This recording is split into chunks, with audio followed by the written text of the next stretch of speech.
existe algo novo. Onde Ele habita existe um mover, porque o nosso Deus é um Deus de movimento. O nosso Deus é um Deus de agir, é um Deus que trabalha. O nosso Deus é um Deus que restaura. Muitas vezes nós estamos em meio aos louvores, nós estamos no meio dos louvores, mas nós não estamos louvando. E às vezes aqui de cima é muito fácil a gente perceber na fisionomia das pessoas que muitas vezes a mente está... Mas eu quero te dizer uma coisa: enquanto nós estamos aqui, os anjos do Senhor estão trabalhando em nosso favor. Existem também aliados do inimigo trabalhando contra nós, para que a sua mente seja arrebatada, principalmente no momento da adoração. Porque esse momento aqui é como se estivesse regando a terra do teu coração para receber aquilo que o Senhor preparou para você. E o seu coração precisa estar pronto para receber. Essa canção que nós estamos declarando diz: há poder no nome de Jesus para quebrar cadeias. O Senhor, Ele nos revestiu de uma autoridade para pisarmos na cabeça de serpentes e de escorpiões. Eu costumo dizer que tem louvor que a gente tem que saber como é que louva.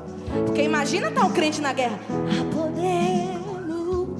Reveste-se de autoridade, meu irmão e minha irmã. Há poder no nome de Jesus. Não é Jesus do irmão que está do teu lado, do pastor Marcos Alexandre. Não é Jesus da missionária que você conhece, que fez algo extraordinário. É o seu Jesus também. Porque para todos aqueles que o receberam, lhes deu direito de serem chamados de filhos. Então é o meu Jesus, é no nome do meu Deus que há poder. Não é no nome da irmã que eu vi um testemunho lindo e extraordinário. É o meu Jesus também. Então eu te convido a erguer as suas mãos o mais alto que você puder. A autoridade que Ele já liberou sobre você, se você quiser marchar nesse lugar. Eu não sei quais são as cadeias, quais são as prisões que te cercam, mas se você está aqui nesse lugar, você não está à toa. Se você está aqui nesse congresso, é porque Deus quer fazer algo novo na sua história, e você precisa estar pronto para receber. Há poder no nome de Jesus. Declare isso. Há poder no nome de Jesus. Oh, há poder. Há poder no nome de Jesus. Declare para cadeias. Para cadeias quebrar. Cadeias quebrar. Cadeias de resistência. Quebra agora. Para cadeias quebrar. Cadeias quebrar. Cadeias. Surge um exército. Um exército surge. Eu faço parte desse exército. E você? Um exército surge. Um exército surge. Pra cadeias quebrar. Cadeias quebrar. Pra cadeias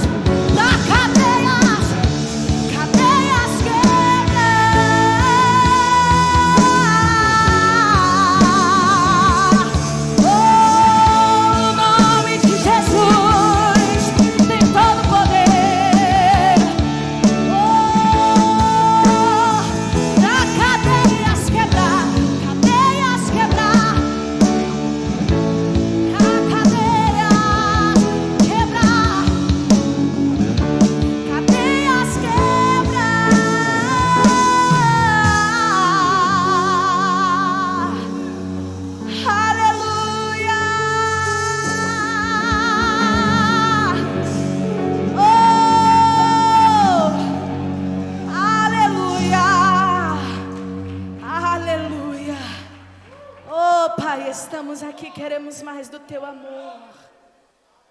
Oh, Ele te diz: vem, filho amado, vem nos meus braços. Oh, Senhor, flui sobre nós. Oh, aleluia, aleluia, aleluia. Aleluia, aleluia, aleluia. Oh, Pai. Oh, Paizinho querido.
presença, a sala do trono, a sala do Pai. E ali falarei contigo, com meu amor te envolverei. Quero olhar em teus olhos,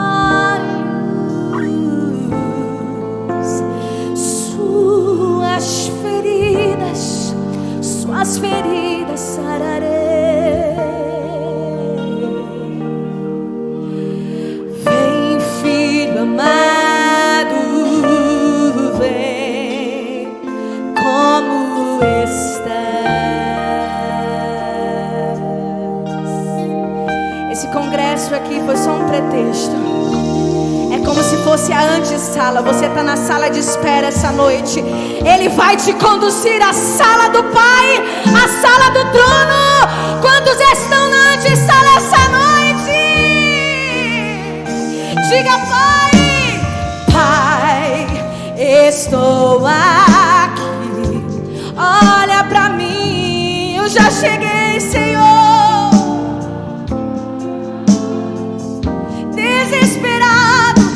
Desesperado por mais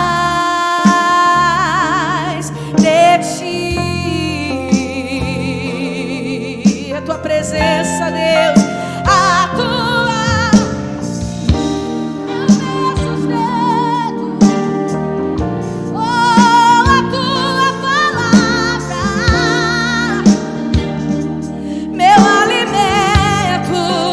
preciso ouvir a tua voz dizendo assim. Oh, se ele te dizer: vem, filho amado, vem em meus braços descansar. O Pai te chama e bem seguro te conduzirei ao meu altar, e ali falarei contigo com todo o meu amor, com o meu amor te envolverei. Quero olhar no mais profundo dos teus olhos, deixa ele olhar suas feridas, até as mais antigas sararei. Vem, filho amado, vem, como o Pai,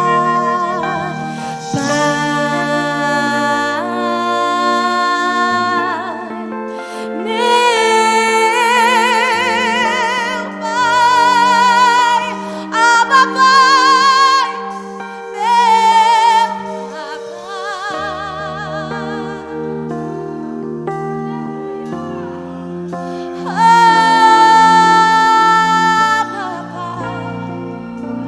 Abba Pai, Abba Pai, Pai, meu Pai,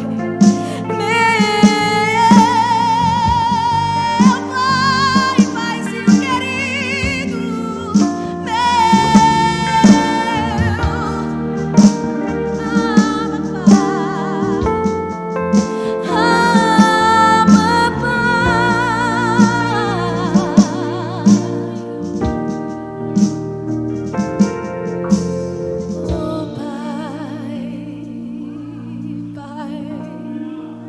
e se eu passar pelo vale,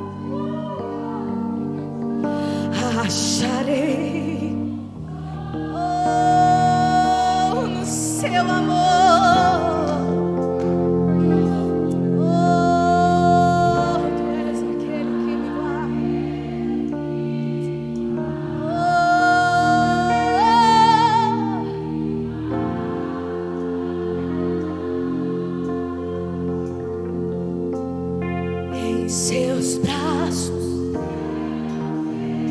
meu descanso. Em seus braços é meu descanso, no colo do Pai. Em seus braços,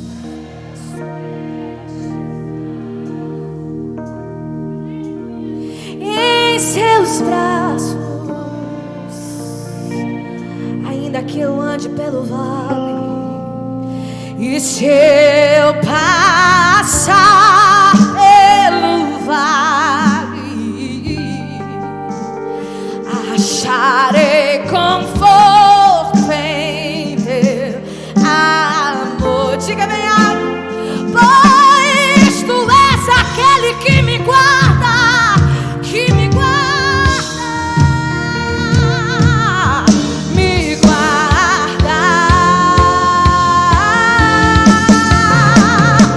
Seus braços é o meu descanso. Em seus braços é o meu descanso.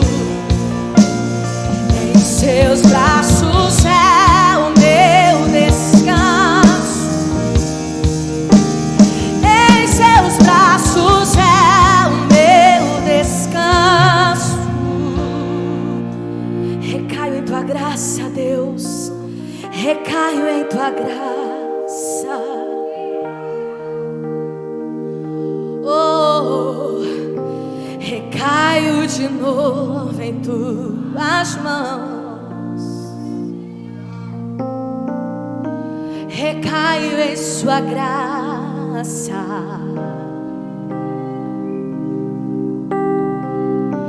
Recaio de novo em tuas mãos. Eu recaio em tua graça. Recaio, graça e misericórdia. Eu recaio de novo em tuas mãos. Oh Senhor, recaio. Oh, com toda a força que em você declare.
Que encontra o seu pai, como um filho que vai ao encontro do seu pai.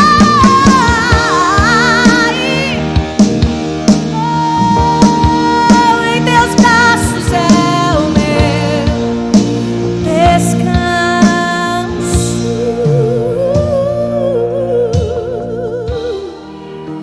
Pai, Pai, Pai, Pai, nos teus braços é o melhor lugar, Senhor. Oh, estamos aqui. Com suas próprias palavras, adore o Pai.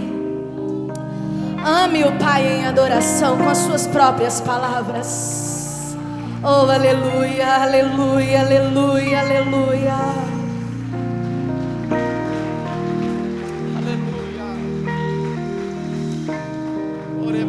Ore mandaragasia, ore manjo yarabasebe andere coramandai, ore manjo irebasé. Aleluia. Você tem liberdade de adorar. Você tem liberdade de adorar, de glorificar, de exaltar, de engrandecê-lo. Você está na casa do Pai. na casa do Pai. Na casa do Pai não falta pão, não falta a presença do Pai, a atenção do Pai, não falta nada. Você está na casa dele. Amém? Eu quero louvar ao Senhor por sua vida. Você que nos visita, temos pessoas que vieram de Salvador, né? Pastora Edinalva, Lindinalva, e o pastor? Como? Gilson. Glória a Deus, que maravilha. Deus vos abençoe poderosamente, tá? Tem os convidados também. Deus abençoe. Quem aqui, além do casal que quer mais, tem mais pastores conosco? Tem um pastor, casal de pastores ali também. Tem mais alguém aqui? Pastor Fabiano, pastor Messias, sua esposa, missionária Leila, bispo Cláudio, bispo Marleide. Deus abençoe. Essa família é uma bênção na minha vida. Vocês têm me abençoado muito, viu? Muito, muito, muito. Deus tem usado vocês para me abençoar muito, tá? Através desse casal aí que chegamos a conhecer o pastor Ricardo, que já está conosco desde ontem, e tenho certeza que o Senhor irá usá-lo de maneira muito especial. Amém? A vocês que nos visitam de outras denominações, Deus te abençoe poderosamente. Eu quero orar pelas crianças. Teremos também um momento com as crianças, que será no anexo aqui. Eles estarão sendo ministrados também. Só tenham cuidado com as bolas aqui para não derrubar, tá? Vamos orar por eles. Nós que somos pais, sacerdotes, que sobre nós há uma autoridade de Deus. Amém? Então estendam as suas mãos para cá.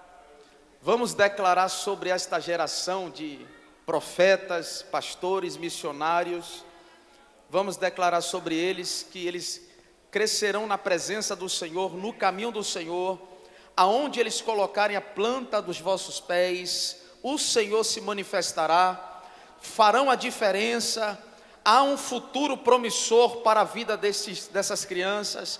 Nós, como a igreja, abençoamos com todas as sortes de bênçãos no Senhor, para a glória do Senhor. E quem concorda diz amém. Amém. Deus abençoe. Pode aplaudir a Jesus. Eu já quero convidar a nossa diaconia. Já quero convidar a diaconia para nós procedermos com o momento de ofertório. Amém? Amém, irmão? Amém. Ofertar também é adoração, irmão. Pode dizer amém. É culto. É culto. A Bíblia diz que quando o povo ia a Siló, quando ia a Sião, levavam as suas ofertas. E o interessante é a gente observar na Bíblia que, independente de onde eles estavam, eles tinham que migrar pelo menos uma vez por ano, a Siló, a Sião, desde os dias que o templo, o tabernáculo estava lá em Siló, nos dias do sacerdote ali. De onde eles, independente de onde eles estivessem, teriam que voltar uma vez no ano para apresentar sacrifício ao Senhor. Quanto mais longe eles estivessem, maior seria o sacrifício. Eles eram nômades, andavam buscando terras, pastos, e quanto mais longe eles iriam, eles tinham que retornar no compromisso de apresentar ao Senhor a sua adoração, o seu sacrifício. E a Bíblia diz em Romanos capítulo 12, versículo de número 1, que não devemos nos conformar com esse mundo, tomar o formato desse mundo, né? Mas precisamos crer que o Senhor é quem recebe o nosso culto, a nossa adoração. Romanos capítulo 12, versículo 1 diz assim: apresentai os vossos corpos como sacrifício vivo, que é o vosso culto racional.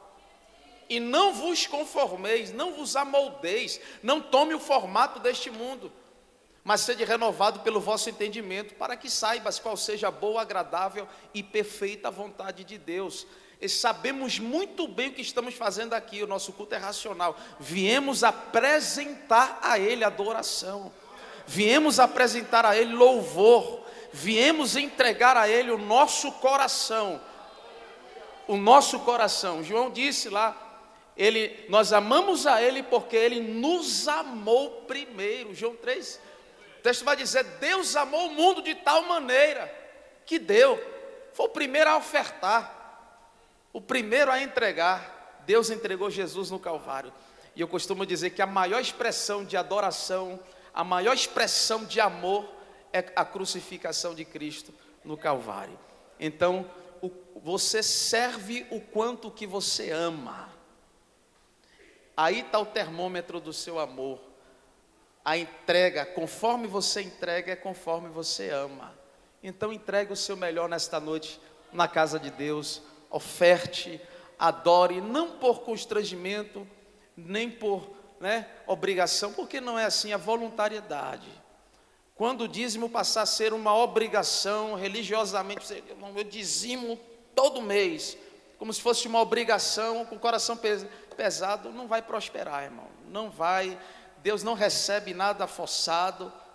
Às vezes alguém chega assim, pastor, eu sou dizimista fiel e não prospera, justamente por isso, irmão, porque você dá por obrigação. Deus quer que, irmão, independente, é 10, é 15, é 20, é 30%, é a liberalidade do seu coração. Dízimos e oferta é reconhecimento, é gratidão, Então esse é o momento de nós expressarmos a nossa gratidão ao nosso Deus, por tudo que Ele tem feito, por tudo que Ele tem manifestado sobre a nossa vida. Eu quero orar por você nessa noite, você que vai liberar sobre o altar do Senhor a sua oferta, o seu dízimo, para que haja prosperidade, para que haja multiplicação, para que haja a graça de Deus liberada sobre a tua casa. Pai, nós te louvamos, agradecemos ao Senhor por esta noite, por cada ofertante, por cada dizimista. O teu filho irá liberar no altar, tua filha irá liberar no altar aquilo que é a gratidão do seu coração. Isso mesmo, Pai. Portanto, por uma semente multiplica 30, 60, 100 por um. Que a medida da tua palavra sacudida, recalcada e transbordante, que recaia sobre a vida do teu filho, visita a empresa do teu servo, multiplica a semente no celeiro do teu filho, e que haja, Senhor, prosperidade nesta casa. Repreende o cortador, o migrador, o gafanhoto, o destruidor, que passe de largo, e que eles possam viver neste segundo semestre a multiplicação do Senhor sobre a vida deles, em todas as áreas, em o nome de Jesus. Quem concorda diz: eu recebo. Amém. Glória a Deus. Atrás de cada cadeira tem um envelope, você pode estar pegando. No envelope também tem a chave Pix, você que vai fazer seu Pix, você que está nos acompanhando pela transmissão. Está transmitindo, né? Está transmitindo? Não, está na gravação, mas depois você vai assistir. Você pode também estar contribuindo, tá? Tem aí a chave Pix, você pode estar semeando para a glória de Deus. Eu quero chamar aqui Maiana para louvar o Senhor, enquanto nossos irmãos estarão adorando com seus dízimos e com as suas ofertas.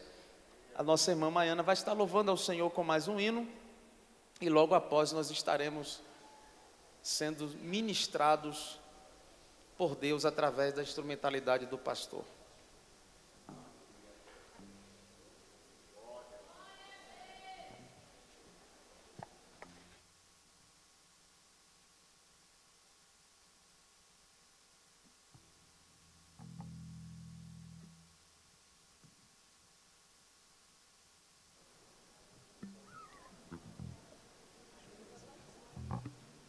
Aleluia.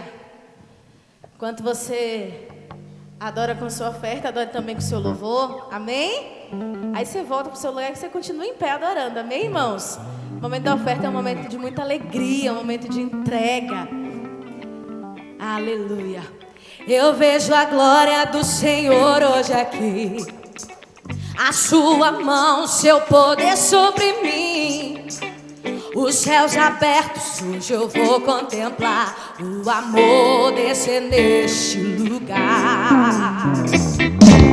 Eu vejo a glória do Senhor hoje aqui, a sua mão, seu poder sobre mim. Os céus abertos, hoje eu vou contemplar o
Jesus. Pastor Ricardo. Aleluia.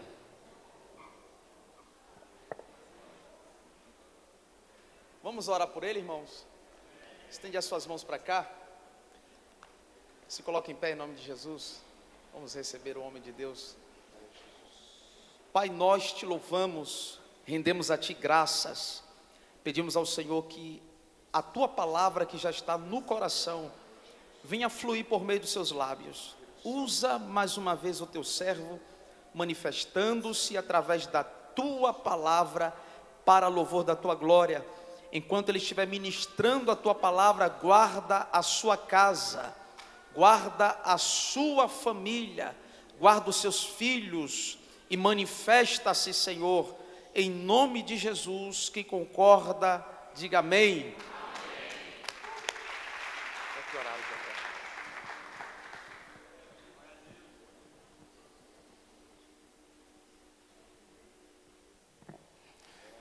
Irmãos, boa noite. Graça e a paz do nosso Senhor Jesus Cristo para o seu coração. Muito bom estar aqui nessa noite, muito honrado no meio de amigos, irmãos. O reino de Deus é um reino feito de amigos.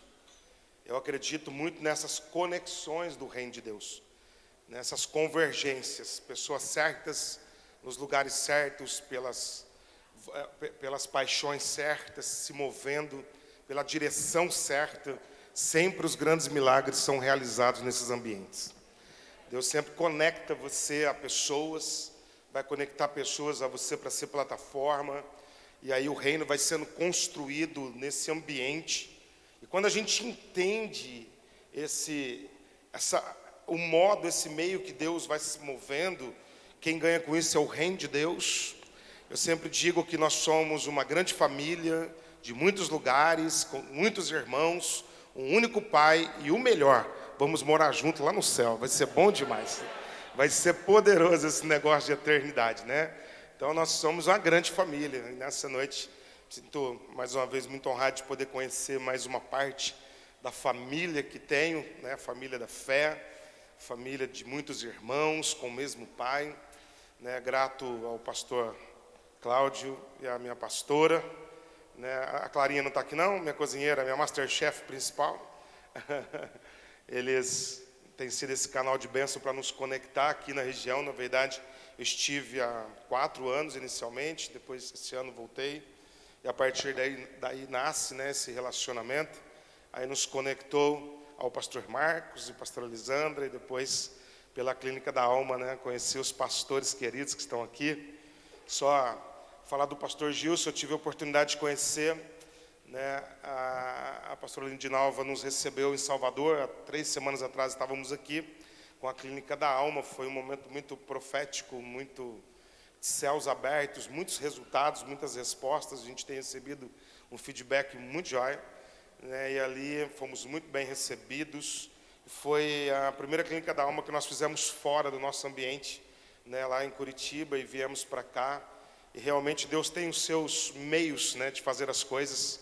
E foi muito bom o esforço dos irmãos, a dedicação, a excelência, como servir ao Senhor.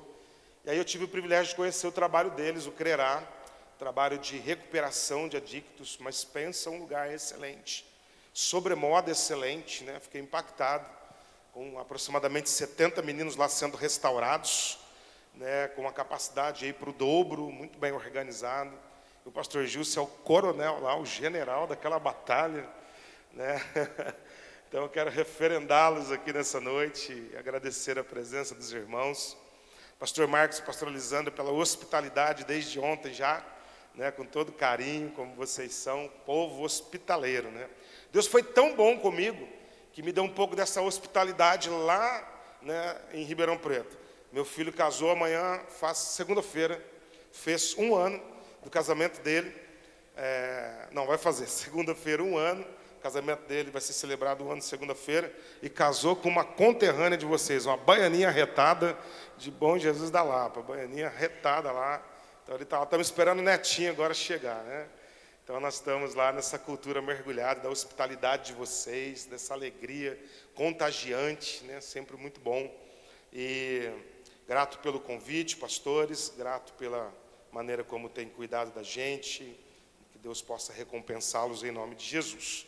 Então, eu sou o Ricardo, casado com Kátia, nós somos casados vamos ser 27 anos de casado, né? Agora, no próximo ano, estamos atualmente com 26, celebramos o 26º ano agora, em maio, de casamento. Tentamos divorciar 855 vezes, tentei matar ela 1.289.000, e ela 3.455.000, porque ela é mais brava do que eu, e não está aqui, eu posso falar mal dela, depois ela retrata. E a nossa construção de casamento tem sido ao longo dessa história.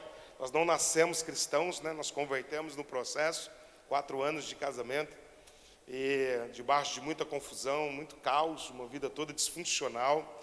Viemos de famílias disfuncionais, famílias caóticas, e aí juntou eu de uma família caótica, ela de uma família caótica, potencializou, ficou caótica ao cubo, não era nem ao quadrado, né? E aí foi muito rolo para a cabeça, muita confusão, até que começamos a quebrar o barraco demais onde a gente ia, e entrou Jesus e consertou o barraco do negócio, né?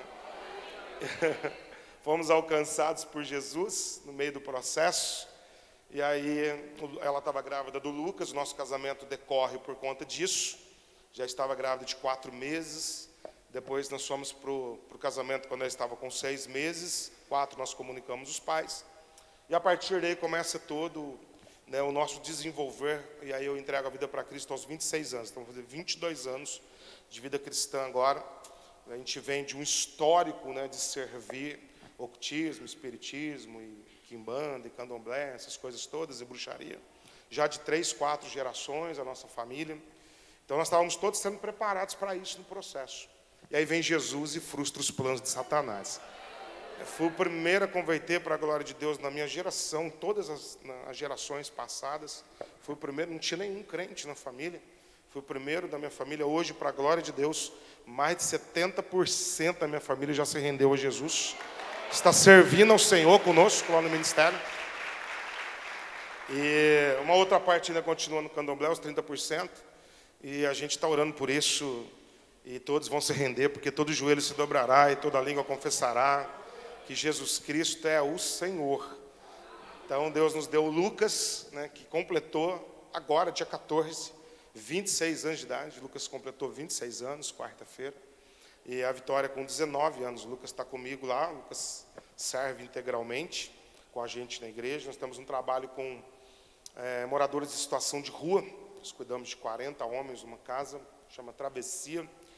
E é ele que é responsável, ele faz serviço social e trabalha toda com essa área social da igreja. A igreja é muito ampla nesse aspecto. Também temos um trabalho de ressocialização para quem sai de clínica. A gente trabalha vínculos laborais, sociais, familiares e tudo muito mais. E um trabalho com idosos. Então ele cuida de toda essa parte do departamento de missões. Ele voltou do campo há 4 anos, para poder se dedicar à implantação dessa base, desse projeto, tudo muito mais. A Vitória atualmente está no campo missionário, ela está no Chile, fazendo mais uma escola e servindo. Eles estão no prático, entraram essa semana no prático, eles vão para Uruguai e Argentina, né, fazer a América do Sul. E estamos aí servindo ao Senhor integralmente já há 19 anos para a glória de Deus, em nome de Jesus. Eu sou um pastor de uma igreja local em Ribeirão Preto, presido esse ministério, Igreja Batista Nova Aliança. Temos um colegiado com 12 pastores e várias congregações que nós temos plantado ao longo. É uma igreja relativamente nova, ela tem 11 anos de trajetória e caminhada. Deus assim nos agraciou nesse processo. E sirvo, né, a Clínica da Alma, em parceria com o Jocum e todo esse pessoal aí, desse processo que Deus tem nos tratado.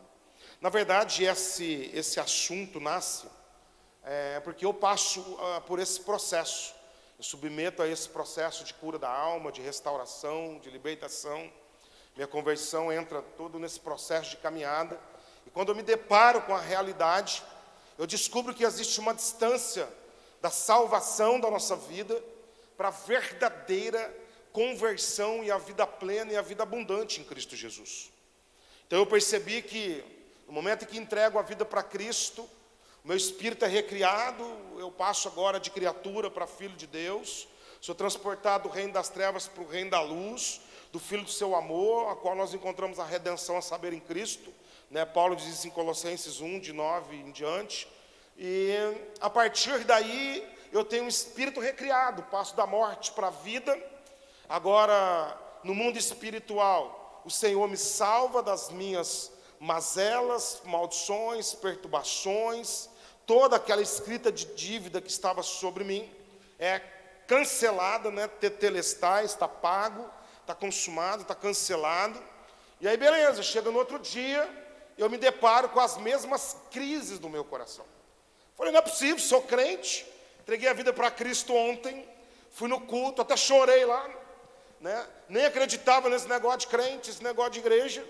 E agora estava lá na frente do altar, todo rendido, todo prostrado, fiz a oração de entrega para Jesus, mas hoje eu continuo com as mesmas crises internas do meu coração, lidando com as mesmas mazelas, com as noites escuras da minha alma, e aí começou todos os conflitos que a maioria de nós tem ao longo da nossa trajetória cristã. E aí foi dentro dessa perspectiva, então, que eu me debrucei na palavra de Deus, para poder entender essa estrutura que fomos construídos, a maneira como Deus trabalha nesse processo, ou de santificação, ou libertação, o nome que você quiser dar, né, discipulado, mas é uma distância. Eu quero que você pense numa distância que todos nós temos que percorrer.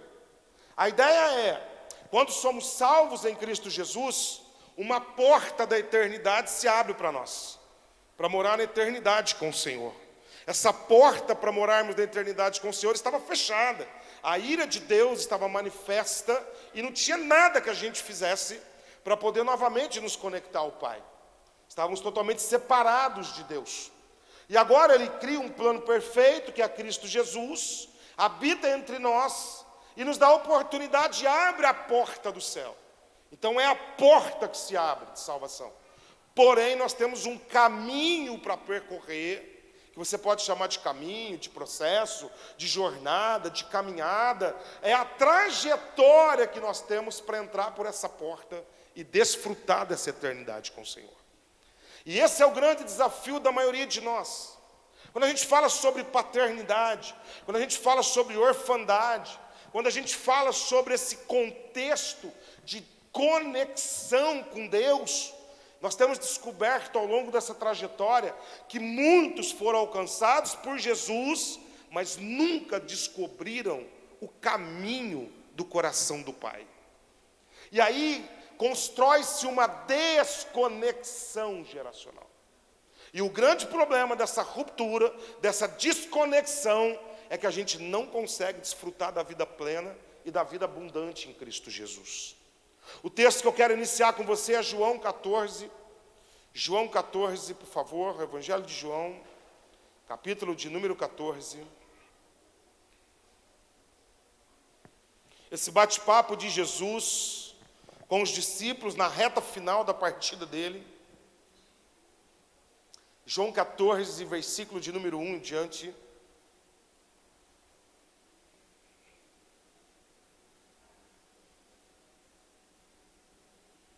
Mesmo assentados, com toda a reverência à palavra, Evangelho de João, capítulo 14, versículo 1, diz assim: não se turbe o vosso coração, crede em Deus e crede também em mim. Na casa de meu Pai há muitas moradas. Se assim não fora, eu vou-lo teria dito, pois eu vou preparar-vos lugar. E quando eu for e vos preparar lugar, eu voltarei, vos receberei para mim mesmo, para que onde eu estou, estejais vós também.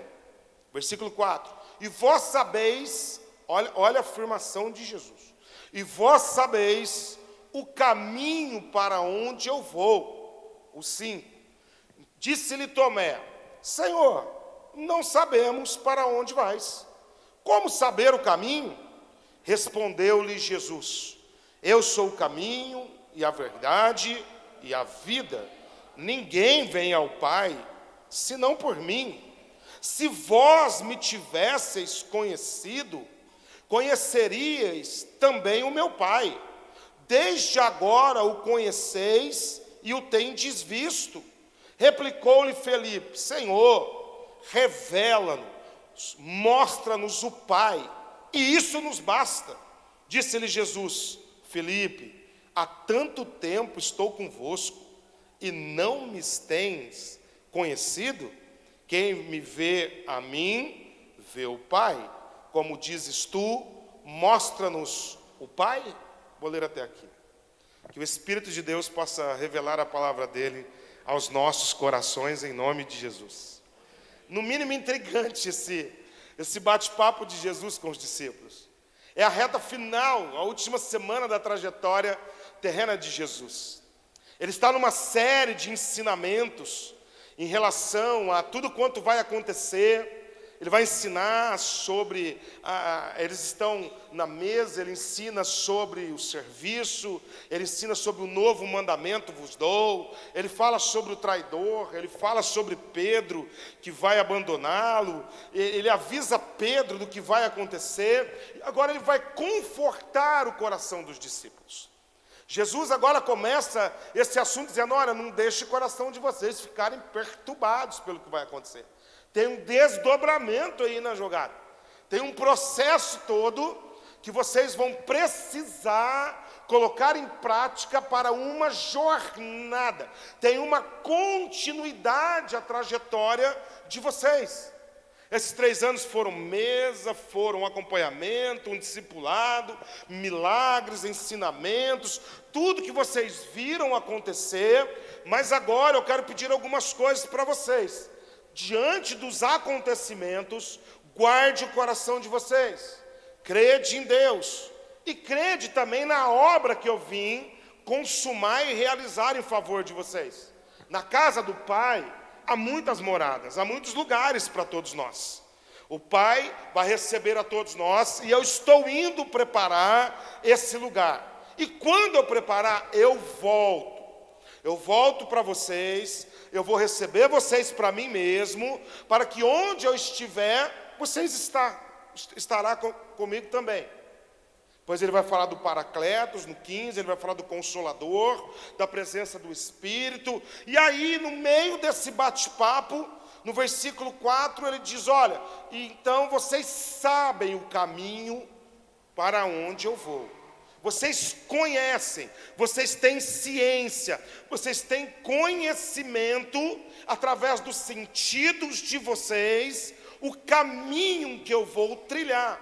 Aí vem o versículo 5, que diz: Tomé, Senhor, nós não sabemos para onde o Senhor vai não.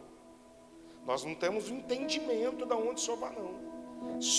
Nós nem sabemos para onde o Senhor está indo. Como que nós vamos conhecer o caminho? E aí Jesus traz a resposta fundamental. Ele vai falar sobre intimidade. Eles conhecem desse tema. O tabernáculo é representado, né, pelo caminho, verdade e vida, o santíssimo lugar. E ele vai usar essa figura de linguagem, dizendo: Tomé, dizer uma coisa para vocês. Vocês sabem para onde eu estou indo. Eu estou voltando para o santíssimo lugar. Estou voltando para o lugar da intimidade, da comunhão, a destra do meu Pai. É lá que eu vou. Por isso que eu sou o caminho, eu sou a verdade, eu sou a vida. E se vocês não saírem dos pátios externos, dos átrios, se vocês não vierem para o Santo dos Santos de novo, e vocês não vierem para o Santíssimo Lugar, vocês não vão ter oportunidade de trilhar esse caminho e nem chegar ao Pai. Então tem um caminho para trilhar. E aí, de repente, o versículo 7 diz assim: se vós não me tivesses conhecido, conhecerias também o meu Pai. Desde agora o conheceis e o tendes visto. E aí Felipe diz: Senhor, mostra-nos o Pai.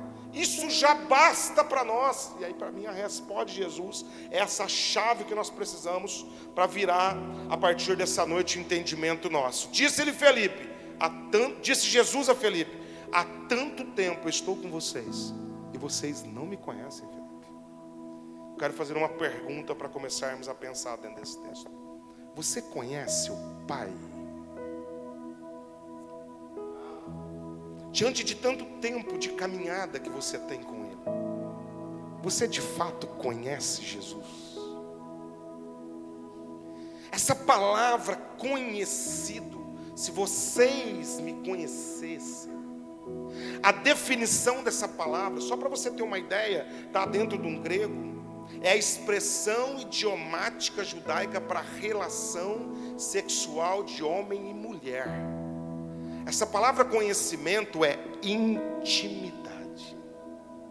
A fala de Jesus é: Felipe, Tomé e os demais, vocês me conhecem ao ponto de serem íntimo do meu coração, ao ponto de vocês discernirem a nível de sentimentos o que eu expresso para vocês, quem eu sou de fato para vocês. Porque se vocês me conhecessem intimamente, se vocês tivessem essa capacidade de discernir e entrar nesse relacionamento íntimo nosso, para construir esse caminho, vocês já conheciam o Pai. Porque quem vê a mim, vê o Pai.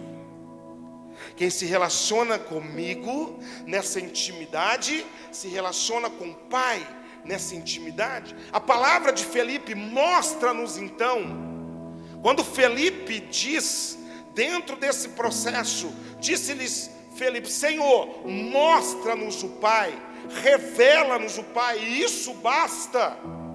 A ideia do texto é uma metáfora que está dizendo o seguinte: mostra não somente pelos ensinos, não somente pelas palavras, mas pela revelação de quem é o Pai no meu coração. O que eu quero caminhar com você de hoje em diante é te tirar da informação e te levar para a revelação de quem é o Pai. Todos nós temos informações de Deus. Todos nós temos informações sobre Jesus. Mas você tem a revelação de quem é o Pai. Então a frase de Felipe vai ser a nossa frase: Senhor, mostra-nos o Pai. Isso já basta.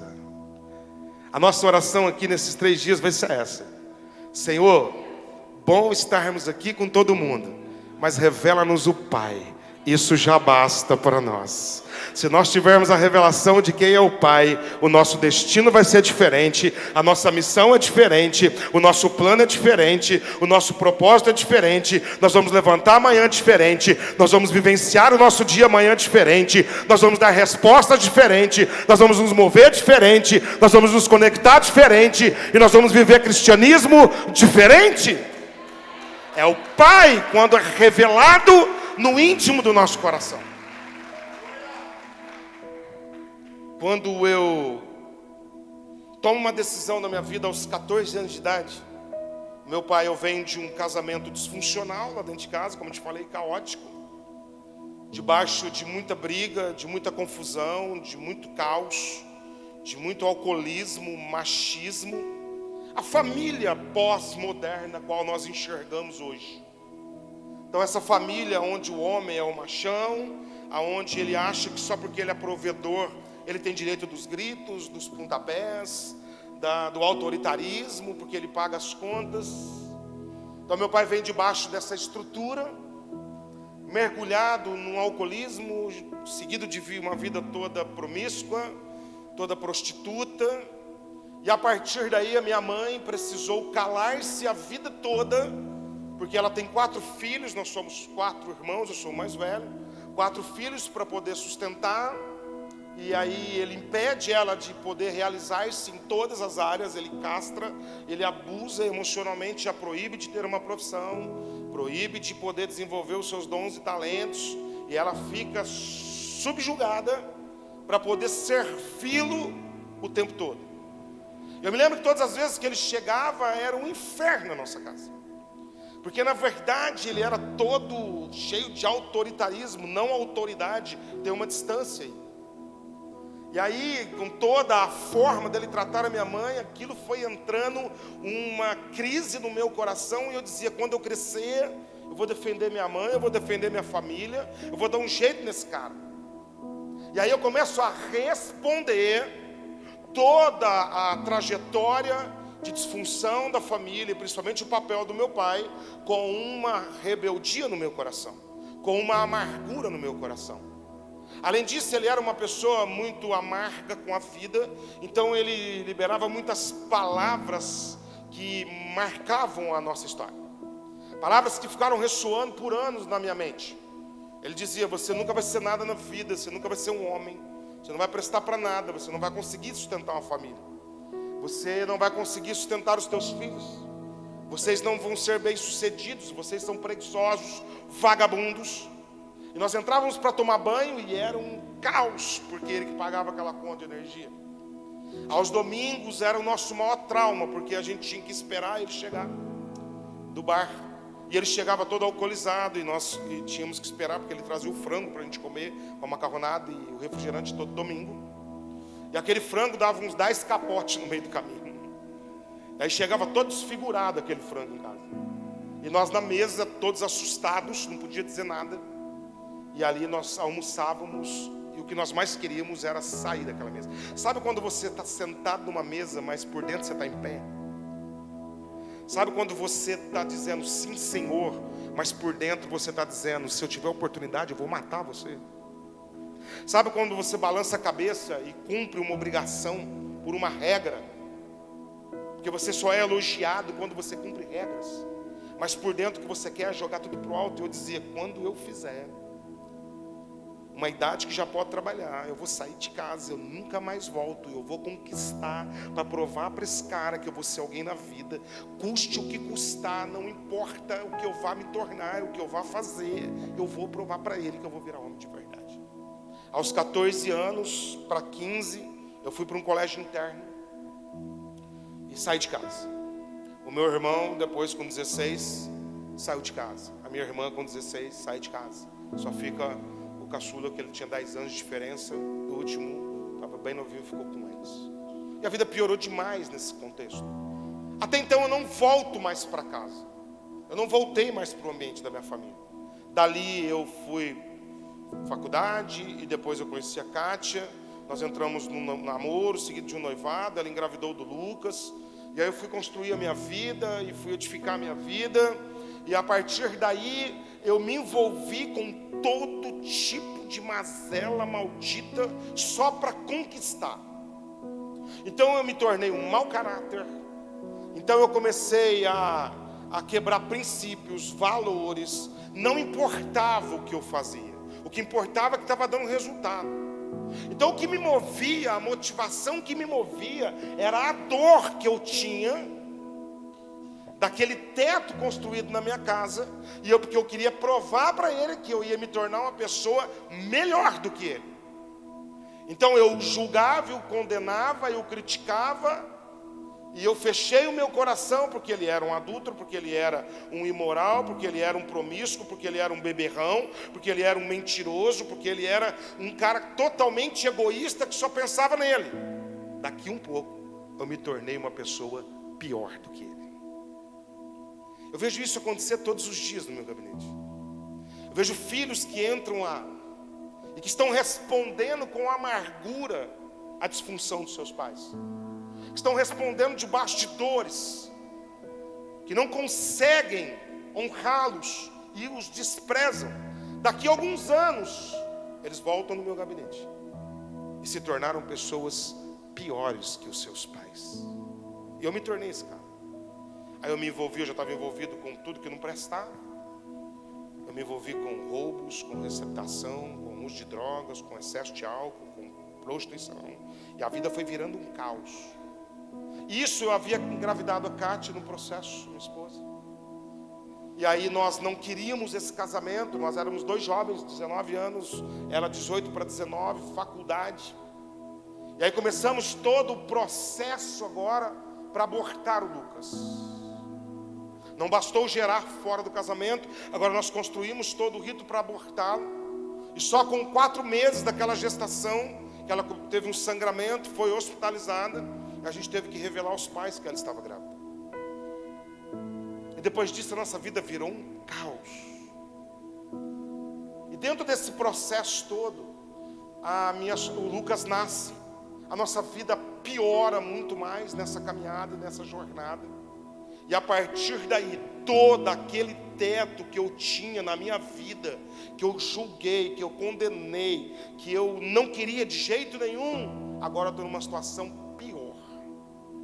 Um casamento que eu julgava estar pior, agora carregando todo um fardo desse processo, agora cometendo essa atitude de tentar abortar o Lucas.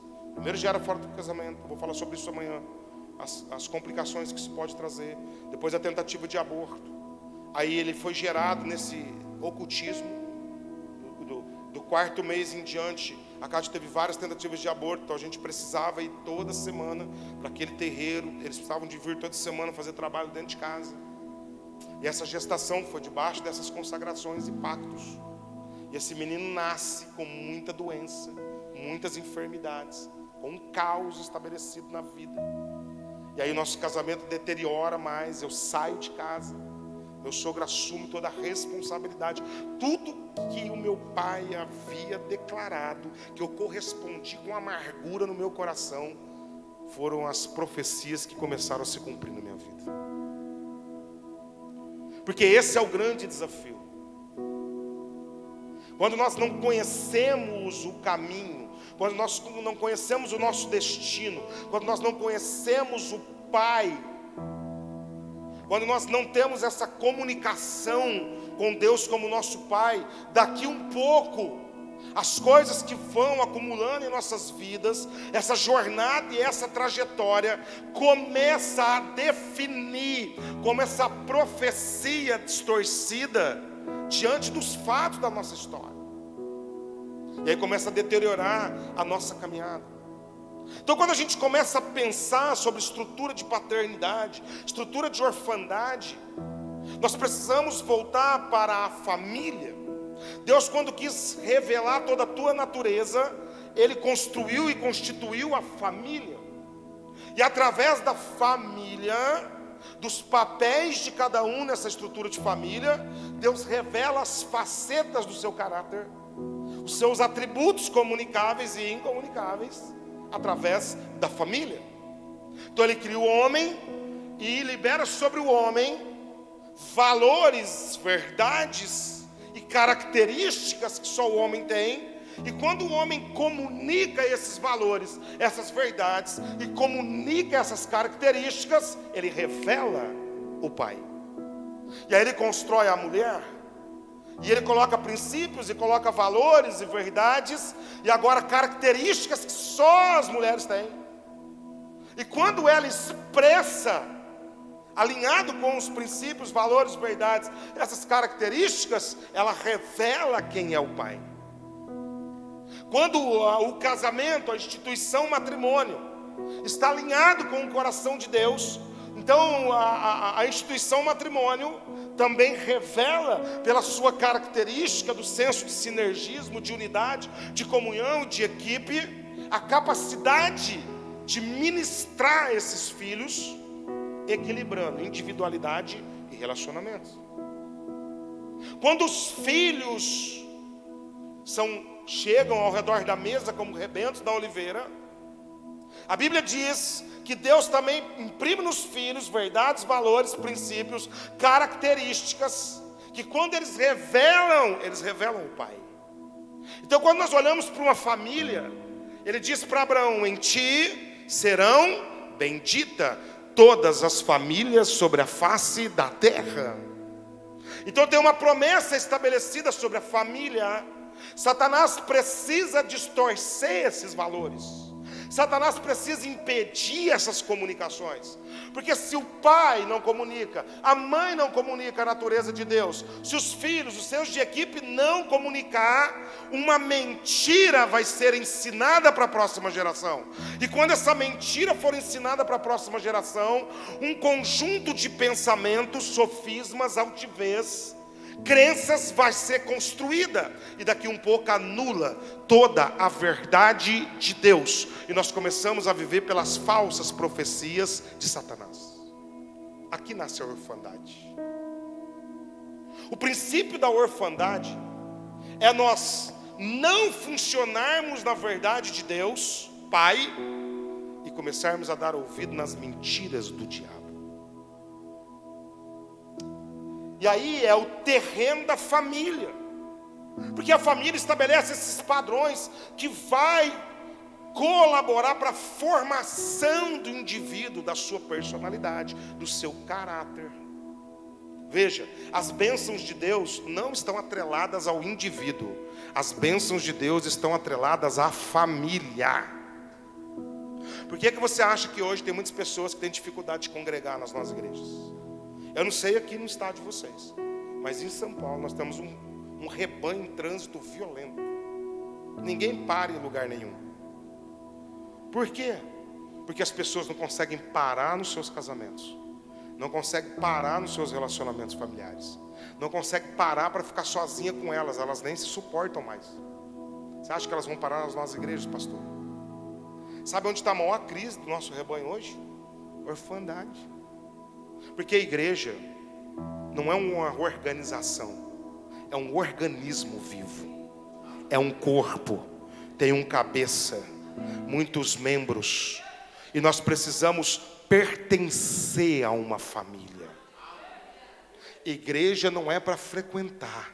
Frequenta clube, danceteria, choperia, boteco, feira. Fiquei sabendo que tem uma feira Aguaia aqui. Esse lugar a gente frequenta. Igreja nós pertencemos, porque é a família de Deus na terra. Só que nós estamos desconectados da família, porque nós somos construídos na família que é caótica, com princípios e valores que estão todos distorcidos, e a nossa formação moral, a nossa formação emocional, a nossa formação espiritual está comprometida com as heranças que nós vamos recebendo nessa trajetória e nessa caminhada. Então a paternidade de Deus comunica para nós essa nossa identidade de filhos. Quando nós não conhecemos o Pai, a nossa identidade está deteriorada, e com a nossa identidade deteriorada, nós vamos estar comprometidos naquilo que Deus tem para as nossas vidas. Aí a gente só fica na informação, nunca na revelação. Tem gente que tem informação de Deus, tem gente que fala tudo sobre Deus, tem gente que conhece tudo a nível de Sofia, mas não consegue conectar aqui dentro com o seu DNA celestial. E esse tem sido o maior cisma dessa geração. Sabe por quê? As pessoas mais bem resolvidas são aquelas que têm uma cobertura de uma família, que tem uma estrutura de uma família que ela presta contas. Essas pessoas, elas se tornam as pessoas mais bem resolvidas, que têm muitas facilidades de ter firmado a tua identidade em Deus e uma fluidez poderosa em Deus. O instrumento mais poderoso usado nas mãos de Deus é alguém bem resolvido na sua filiação, na sua paternidade e na sua identidade. Não tem diabo, capeta, cão, satanás, demônio, não tem nada que vai parar você, porque você sabe da onde você veio, você sabe para onde você vai, você sabe quem é o seu pai, você sabe o que o seu pai pode entregar para você. Nada pode parar alguém que é resolvido dentro de si. É algo que nasce dentro do nosso coração. Isso não tem nada a ver com lugares, né? De vez em quando eu atendo lá, mas se eu tivesse nascido em outro lugar, se eu tivesse nascido em outro país, se eu tivesse a ilusão de ir para outro país, né? A gente está voltando agora aí dos Estados Unidos, nós vamos ministrar esses assuntos lá. O que eu mais encontrei lá é gente mais resolvida com dinheiro no bolso. Isso é uma tragédia, só potencializa a desgraça da vida do cara. Escute, alguém já disse que dinheiro é do diabo. Agora você quer ver? O diabo fica sem dinheiro. Beleza? Dinheiro é neutro. O problema não é o dinheiro, é o amor ao dinheiro. Isso vira um ídolo no nosso coração. As pessoas que eu encontrei lá, um país de primeiro mundo, com toda a tecnologia e sofisticação, Elas estão tão enfermas de alma, porque elas foram movidas por uma dor. Elas abandonaram esposas, esposos, filhos, pais, fracassaram profissionalmente, academicamente, não deram certo em nada na vida, arrumaram dinheiro que não pagaram até hoje, arrumaram um coiote louco lá, entraram ilegal, estão ilegal até hoje, estrangeiro, humilhado, massacrado, só com dinheiro no bolso, dizendo: venci na vida, tenho dinheiro no bolso, mas no coração não tem um pingo de Jesus Cristo e da revelação do Pai. Essa é a realidade hoje. Tem um texto na Bíblia em Números 33, 54, que é uma ordem de Deus para poder desapossar todos os inimigos da terra que eles iriam possuir. E lá no final diz assim, ó: e se vocês não desapossarem os inimigos da terra, eles serão como espinho nas suas costas, como farpa nos seus olhos, e vão atormentar vocês na terra em que vocês forem. Tem gente correndo de casamento o dia inteiro, arruma outro casamento, chega lá, tormento chega junto. Porque o problema nunca teve fora da gente, o problema sempre teve dentro da gente. Se tem uma corrida que a gente nunca vai ganhar, é a corrida dos nossos problemas. Quando a gente chega, ele fala: oi, cheguei, parceiro, estamos juntos há muito tempo, bora, bora, bora. Eu sempre digo que a questão não é prosseguir, é prosseguir com as coisas bem resolvidas em Deus. E eu precisava resolver essas coisas no meu coração. E eu tenho descoberto isso, que se eu não parar para resolver e dar nome às dores, às crises, se eu não entender os princípios que faltou ser comunicado, a minha identidade vai ficar comprometida. A identidade emocional, a identidade vocacional.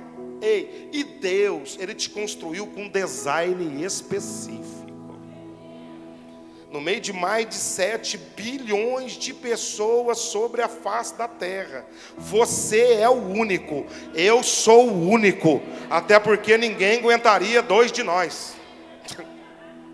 Você é único, você tem um design específico. Sabe, eu fico conjecturando essas coisas. Quando Deus chega lá no Éden, capítulo 1, lá, versículo 27, diz: façamos o homem a nossa imagem e a nossa semelhança. Quem disse isso?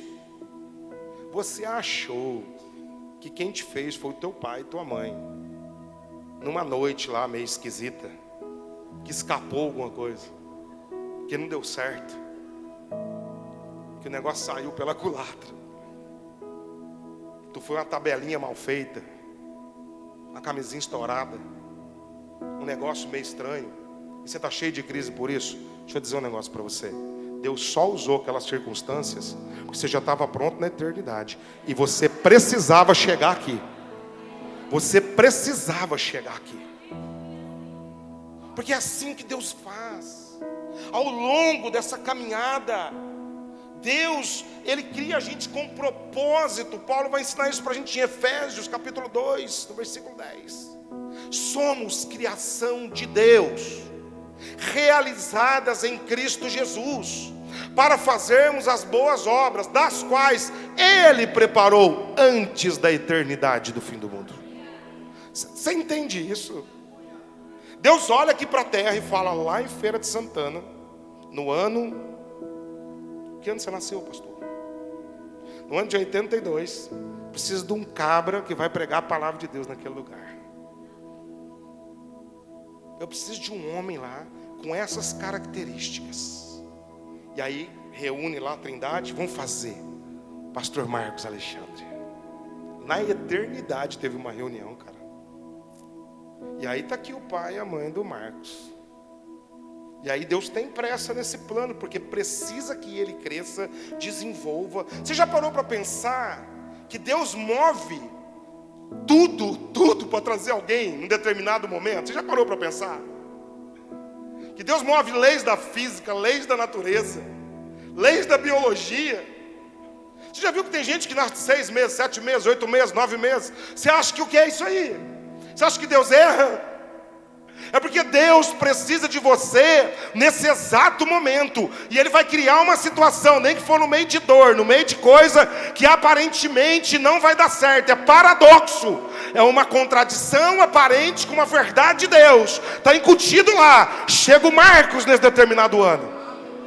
E hoje está sendo usado para poder falar para você através dessa igreja que você é filho, filha amada de Deus, nasceu do coração de Deus. Você não foi um aborto tentado, você não foi algo que deu errado, mesmo que os teus pais não te programaram. No céu o teu nome já estava definido, a tua vida já estava definida, a tua história estava definida, o teu destino estava definido. O plano de Deus para a sua vida, cara. Ei, a única coisa que o diabo precisa é contar uma mentira para você, para anular o amor de Deus sobre a sua vida. É quando as coisas começam a dar errada e o diabo fala: cadê teu pai? Se ele fosse teu pai, ele não permitiria isso acontecer. Se ele fosse teu pai, ele não te daria tanto desgosto à sua vida. Por que não está dando certo nada na sua vida? Olha a sua história. Olha como você está passando luta. Não vai dar tempo aqui, mas depois você medita no Salmo 139. É esse salmo de como fomos formados. Pai, tu me sondas e me conheces, sabe quando eu assento, sabe quando eu levanto. De longe penetra os meus pensamentos, esquadrinha o meu andar, o meu deitar, e conhece todos os meus caminhos. Aí o diabo fala: será que ele conhece? Olha os caminhos que você andou. Olha como que você trilhou. Olha a trajetória aí. Olha quanto sofrimento. Olha quanta dor. O versículo 16 diz: os teus olhos me viram, Deus, quando a substância ainda não tinha forma, era informe, e no teu livro foram escritos todos os meus dias. E cada um deles foram escritos e determinados na eternidade. Quando a gente não tem isso por revelação, essa informação é roubada, sequestrada da nossa vida no meio da crise. E aqui tem sido os maiores problemas da nossa vida.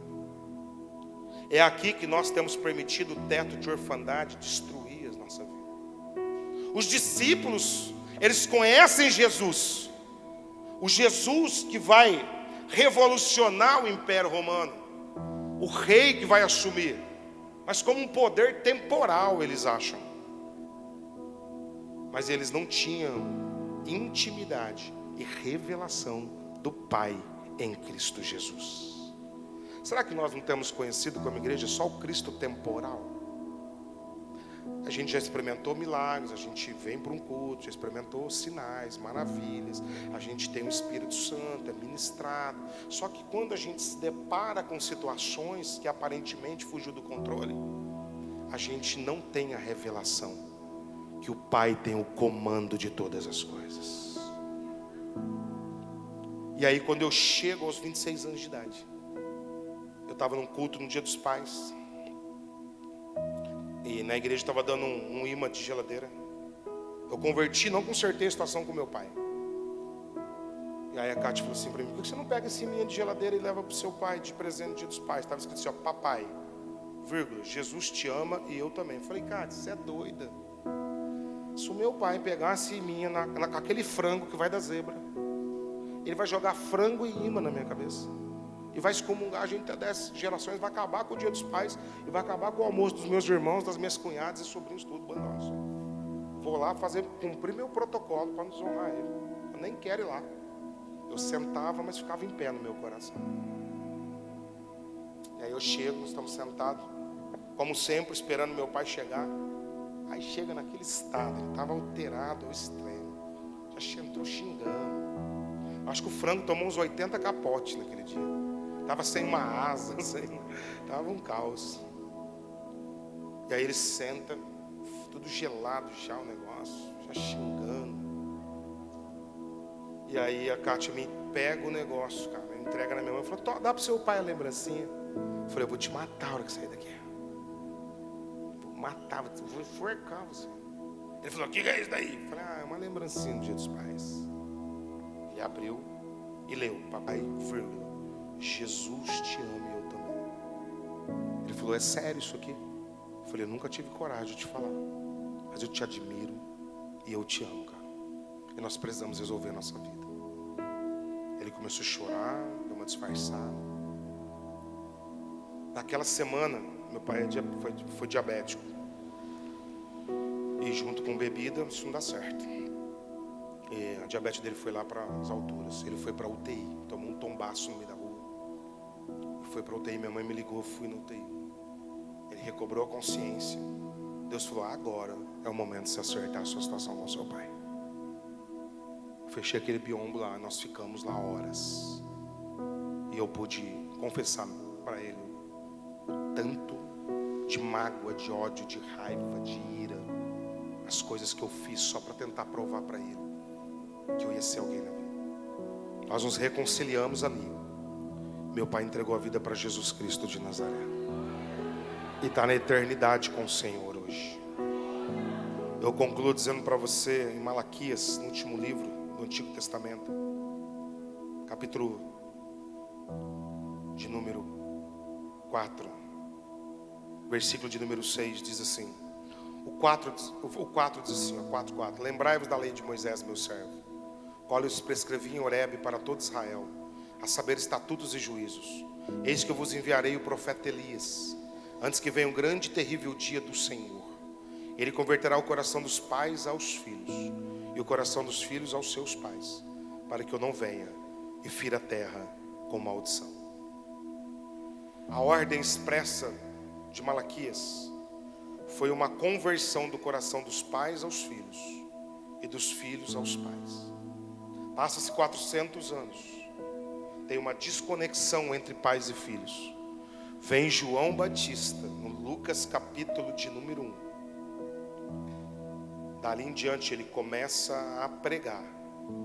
E ele vai falar, o capítulo 1 do livro de Lucas, vai falar sobre o caminho que João Batista veio trazer.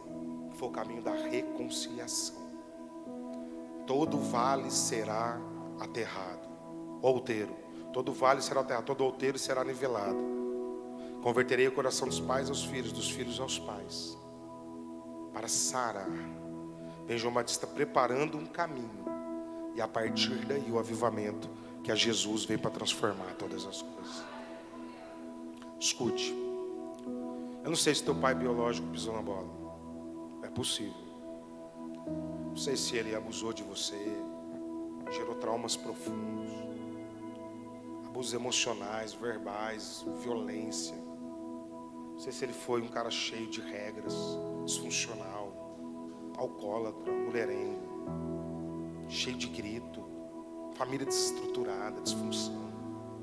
Tudo isso é possível ter acontecido pela questão do teto de orfandade que nós temos sobre a nossa nação. Mas existe uma resposta que você tem que dar no seu coração. Pare de reagir. É a famosa frase do filósofo francês Jean Paul. A questão nunca foi o que fizeram com você. O que nós vamos fazer com aquilo que fizeram conosco? Ou eu reajo, ou eu respondo. O primeiro passo que eu preciso dar é quebrantar meu coração e entender que fui ferido, machucado, lesado, que os nossos pais erraram mesmo com a gente, mas eu não preciso ficar refém do erro deles, porque agora eu tenho um DNA celestial.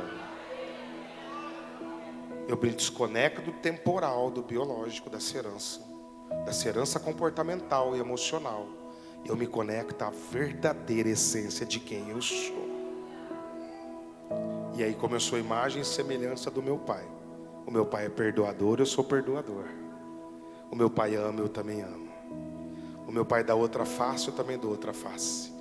O meu pai caminha mais uma milha, eu vou caminhar mais uma milha. O meu pai vai fazer um caminho de volta e reconciliar.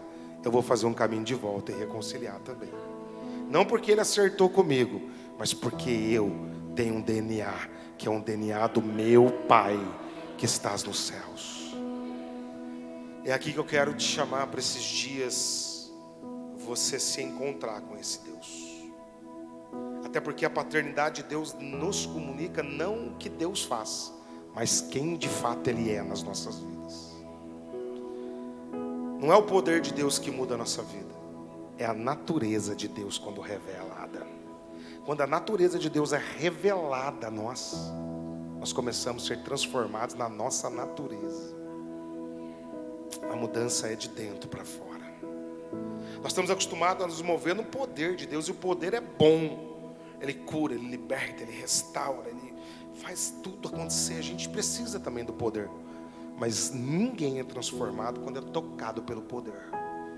Nós somos transformados quando nós somos tocados pela natureza do Pai, e nós o conhecemos de fato como esse Pai. Então, orfandade não é um espírito maligno que você ora e sai, mas é um teto espiritual, uma mentalidade, um sistema de pensamento que é determinante nas suas escolhas, ações e reações. E se nós não pararmos para resolver isso, tudo que a gente vai fazer vai ser debaixo dessa crise que assola a nossa vida, tempos em tempos, porque a orfandade é a maior ferida aberta dessa geração e dessa sociedade.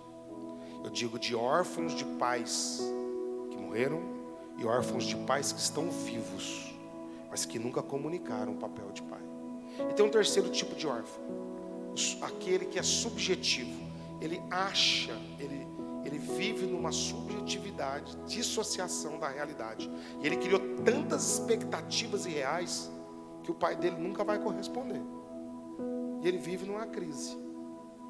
Porque na verdade, enquanto a gente não voltar a receber essa verdade revelada, a gente não consegue resolver aqui embaixo o que nós precisamos resolver de fato.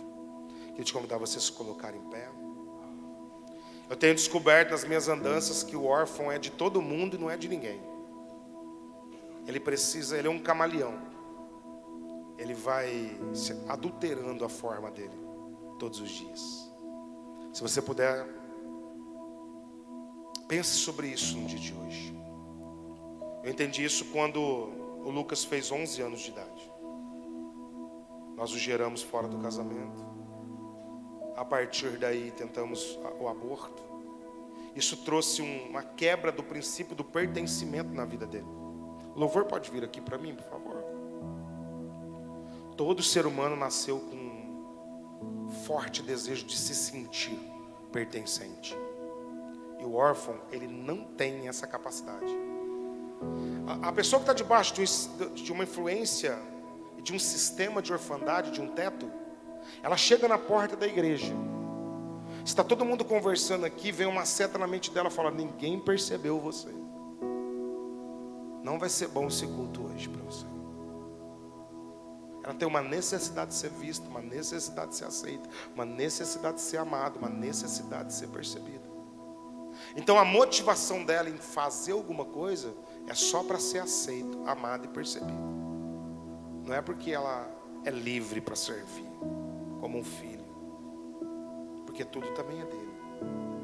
O Lucas tinha essa característica, porque filhos gerados fora do casamento desenvolvem esse tipo de teto de ilegitimidade espiritual.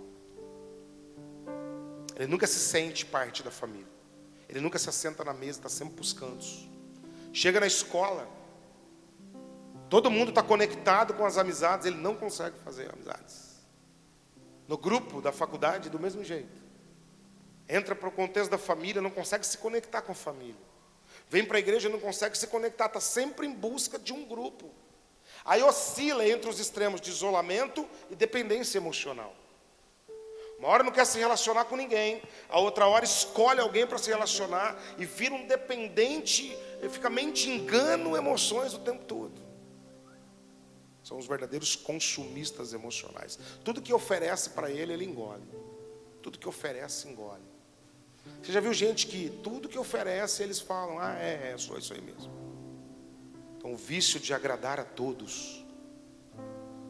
Segunda característica que o Lucas tinha era uma perseguição de um espírito de morte.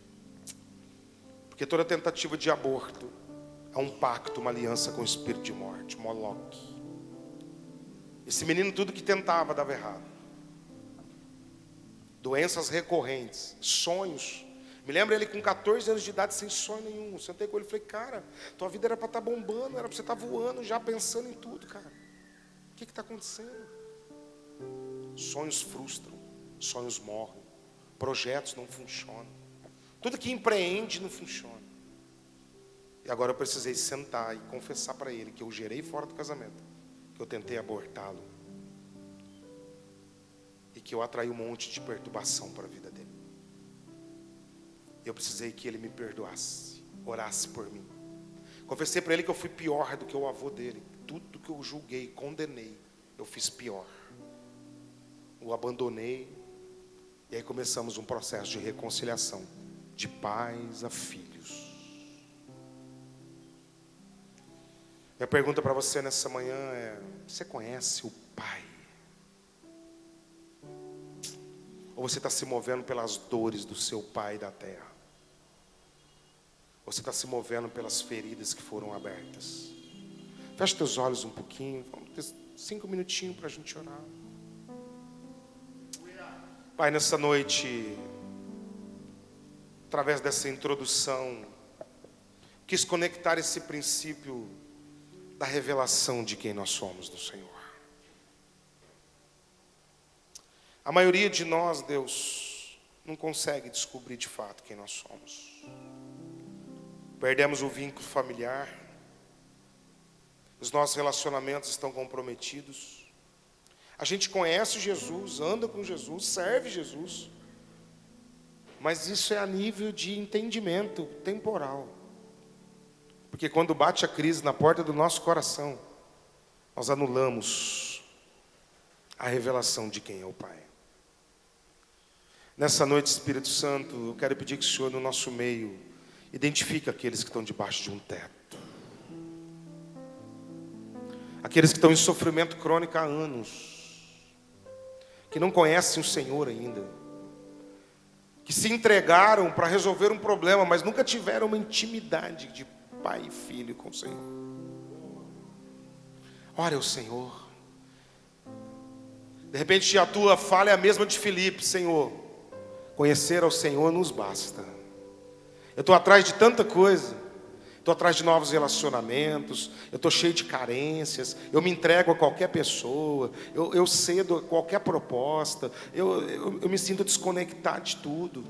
Se o Senhor se revelar como Pai, isso me basta nessa noite. Fale com o Senhor. Pai nosso, Seu pai da terra falhou. Seu pai da terra pisou na bola. Eu falei com o Lucas, pisei na bola com ele. Fui mal pra caramba, sabe? Mas por ignorância, usado pelo diabo para ferir alguém que é imagem e semelhança de Deus. Tudo que te aconteceu não foi que você tinha culpa, é que você estava debaixo de uma herança. E você recebe porque é filho, o que é bom e o que é mal. Teve coisas más e ruins que aconteceram, porque na verdade você tinha uma consequência de legado sobre você. Mas o Pai nunca deixou de olhar para você. Pelo contrário, você só está aqui nessa noite. Passou tudo que você passou na vida, enfrentou tudo que teve que enfrentar na história, porque o Pai nunca abandonou você. Se você tivesse ficado só, como você às vezes pensa, você não teria suportado, não. O baque da vida, os livramentos que o Pai te deu. O que você precisa se conectar de verdade com o Pai é ter a revelação pelo Espírito nessa noite. Todos quantos o receberam foram lhe dados o direito de se tornarem filhos de Deus. De repente você ainda não recebeu no seu coração. Você recebeu intelectualmente. Você recebeu emocionalmente. Mas você precisa receber por revelação quem é o seu Pai.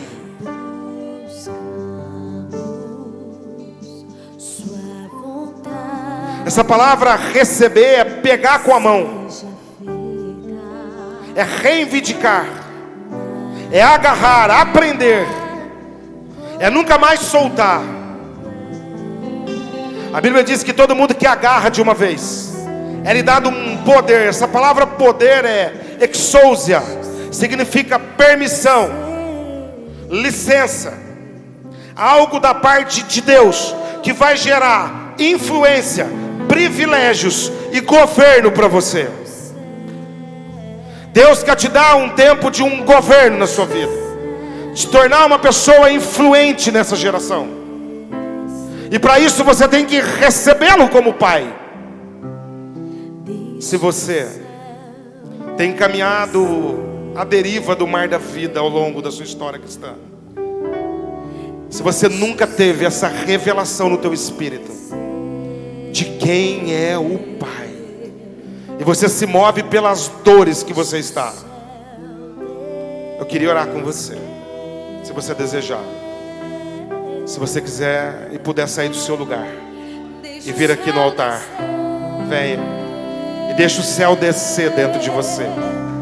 Deixa o céu descer. Se você não tem essa revelação do Pai dentro de você, se você o conhece intelectualmente, se você o conhece emocionalmente, mas você nunca conseguiu recebê-lo no teu espírito, a revelação de quem Ele é, eu queria poder orar com você. Pastor, nós podemos. É o reino teu, o poder tua, é a glória. Eu quero que você abra o seu coração de uma vez. Amém. Eu não quero que seja mais um apelo emocional. Eu procurei ser o mais didático e pedagógico possível, para não apelar às tuas emoções. Eu não quero que seja emocional esse momento. Eu quero que esse momento seja no espírito do seu espírito. Eu quero que você receba algo que você nunca recebeu antes, uma carga espiritual da revelação. Todos quantos o receberam, deu o direito de se tornarem filhos de Deus. E aí o poder de Deus, a exousia de Deus se manifesta. Você vai receber uma direção de governo, você vai receber influências na sua vida, e a identidade de filho, aonde Satanás não rouba mais, as crises não roubam mais, o medo não rouba mais, a desconfiança não rouba mais. Ninguém tira mais a revelação. As pessoas tiram o conhecimento, o diabo rouba o conhecimento, mas a revelação ninguém rouba. Quando é revelação, ninguém tira dentro de você. Jesus,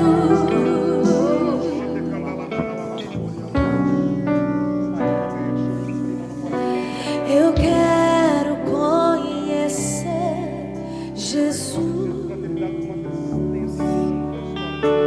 Eu quero conhecer Jesus. Eu quero conhecer Jesus. Ser achado nele. Que a parte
glória ao Senhor.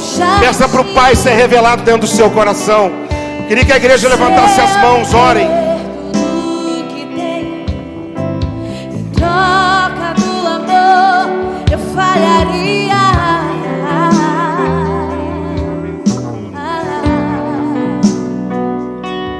Pois o amor não se compra, nem se merece. O amor se ganha, de graça o recebe. Eu quero conhecer Jesus. Eu quero conhecer Jesus. Sim, eu quero conhecer Jesus. Ser achado nele, ser achado nele. Oh, oh, oh. Meu amado é o mais belo em milhares. Meu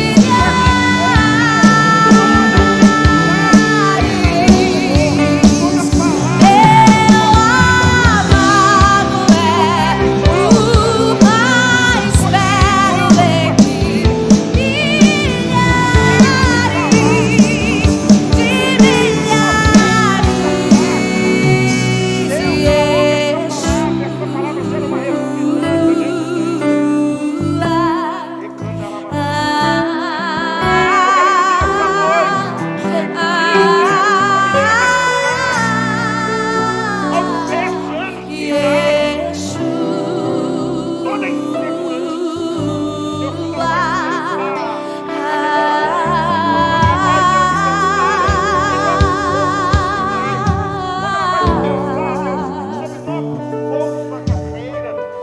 Tem fogo nos olhos, eu não imaginava que era lindo assim, que era lindo assim.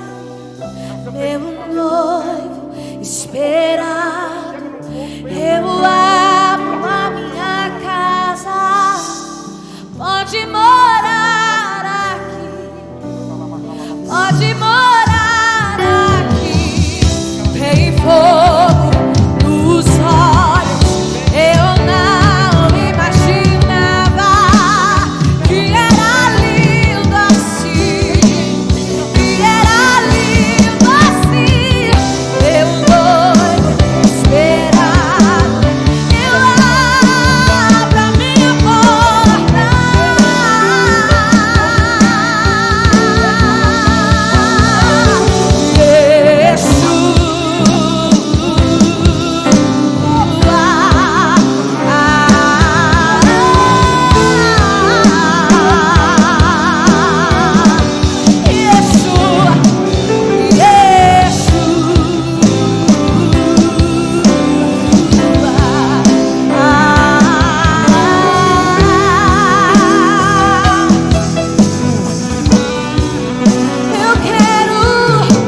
Eu quero conhecer Jesus. Eu quero conhecer Jesus. Eu quero conhecer Jesus. Eu quero conhecer Jesus.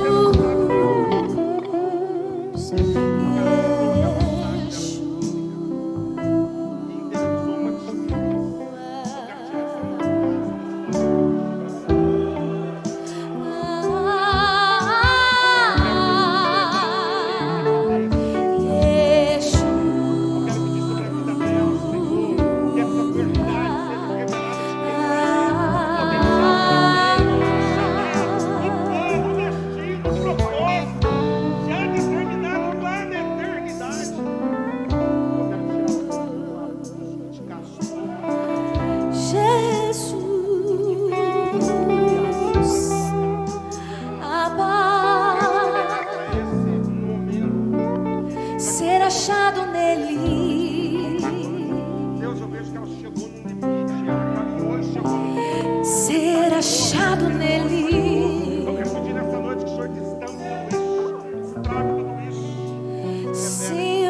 quero te conhecer, Jesus.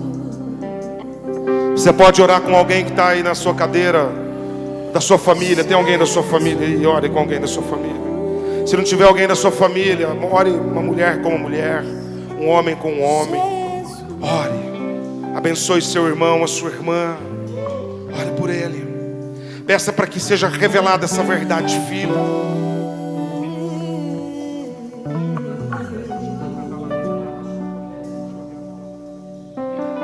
Tem fogo nos olhos, eu não imaginava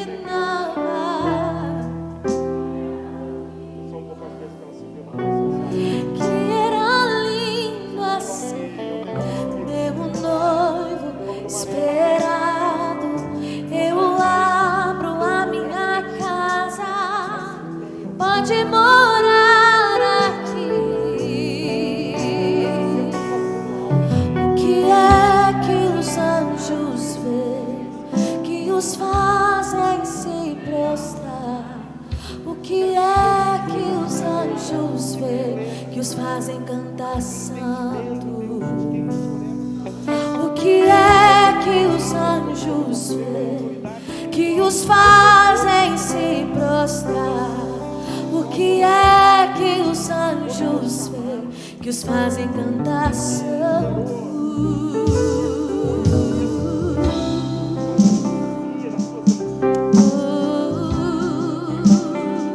Se eu quero te ver, te conhecer, meu amado é o mais belo entre milhares.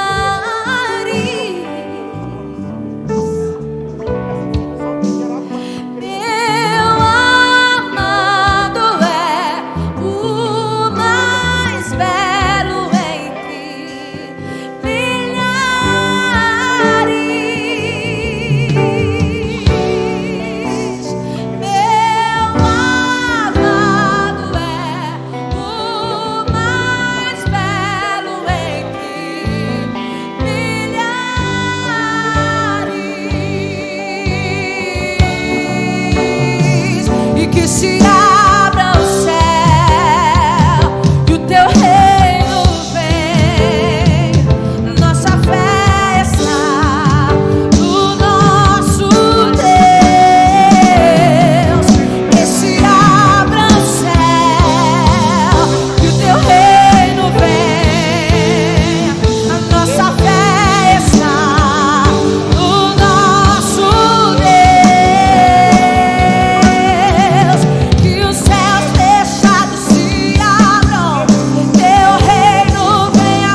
Jesus, tua presença é o que eu mais quero. Tua presença é o meu remédio. Eu não quero ouro nem prata, só quero que cuides de mim. Eita, que presença é essa? Presença que mexe, confronta com tudo aqui dentro da gente, que causa arrepio na alma e a gente sente. Que eu perca dinheiro, perca amigos, só não quero perder tua presença, tua presença, tua presença.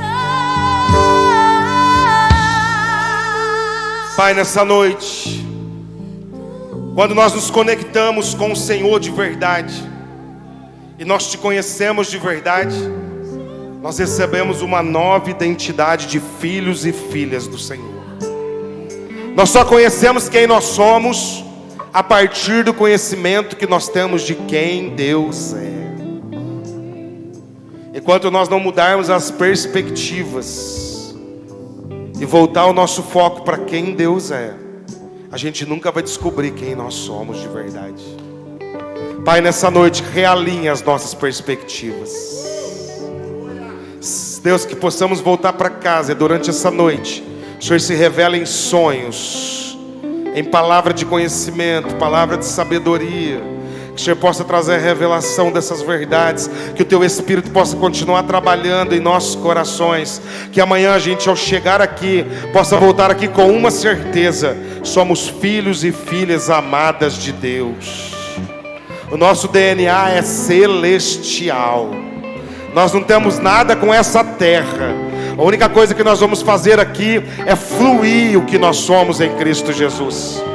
Até porque todos estão esperando, toda a criação está esperando a manifestação dos filhos e das filhas de Deus. A sociedade está sofrendo, a sociedade está gemendo, porque nós precisamos manifestar a identidade de filhos e filhas de Deus.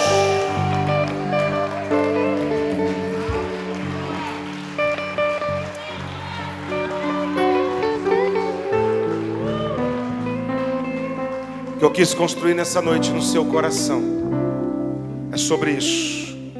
Seu pai da terra falha mesmo, mas o pai do céu nunca falhou. Se a tua perspectiva mudar do temporal para o eterno, basta o Pai ser revelado e as crises cessam. Amanhã eu aguardo você aqui. Desculpa, eu passei um pouco do horário. Amanhã eu te aguardo. Se você puder convidar alguém para amanhã, convide. Se tiver alguém na sua casa que você sabe que está desconectado, se você conhece alguém que está desigrejado, se você conhece alguém que não consegue ficar dentro de uma igreja, convide, traz para cá. Amanhã eu vou falar sobre propósito, destino, vocação, missão, chamado. Nós vamos falar sobre identidade, herança e legado daquilo que o Pai comunica para nós. O único propósito de Deus permitir a gente estar aqui depois de uma pandemia brava dessa é para a gente servi-lo e manifestar quem Ele é, para que a ardente expectativa dessa sociedade doente, enferma, possa encontrar o Pai em nome de Jesus. Só existe uma forma da sociedade encontrar o coração do Pai: enxergando o que está no seu coração. Agora, quando a gente chega diante das pessoas, a gente está mais doente que elas. Elas falam: eu não quero Deus que você tem, não. O tanto que você está doente, perebado aí. Olha o tanto de crise que você tem. Quando a gente resolve isso dentro de nós, a gente começa a fluir o Pai. E quando o Pai está em casa, tudo é diferente. Se o papai está em casa, ele defende, ele protege, ele cuida e ele direciona. E o Pai está na casa. Que Deus abençoe você. Uma boa noite. Graça e paz para o seu coração.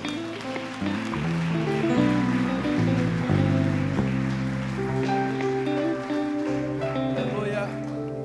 Glória a Jesus. Já estamos finalizando. Pode assentar rapidamente. Glória a Deus. Enquanto o pastor ministrava aqui, Deus falava no meu coração.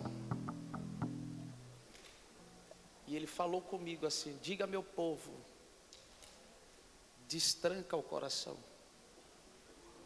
Destranca o coração. Destranca o coração, porque eu quero derramar. O coração precisa estar receptivo. Não é fácil, eu sei. Talvez você tenha entrado aqui quebrada, né? Mas observe, eu não vou pregar, foi extraordinário. Mas antes de Moisés receber o chamado, antes de Moisés ter o encontro na sarça e saber para onde era o seu destino,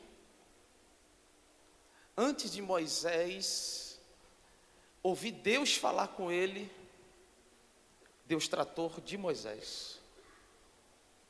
Moisés foi identificado porque matou um hebreu. Eu sei que é você.